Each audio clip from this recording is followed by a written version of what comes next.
Ernest Silinde naapa kwamba nitakuwa mwaminifu kwa Jamhuri ya Muungano wa Tanzania na kuitumikia kwa moyo wangu wote, na kwamba nitaihifadhi, nitailinda na kuitetea Katiba ya Jamhuri ya Muungano wa Tanzania kwa mujibu wa sheria iliyowekwa.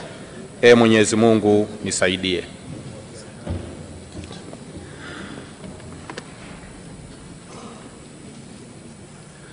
Mimi David Ernest Silinde, kwa heshima kubwa ninaahidi mbele ya bunge tukufu kuwa nitakuwa mwaminifu, mtiifu na mwaminifu kwa nchi yangu Tanzania, na kwamba ninaahidi kuilinda, kuitumikia na kuitetea Jamhuri ya Muungano wa Tanzania kwa nguvu zangu zote na moyo wangu wote.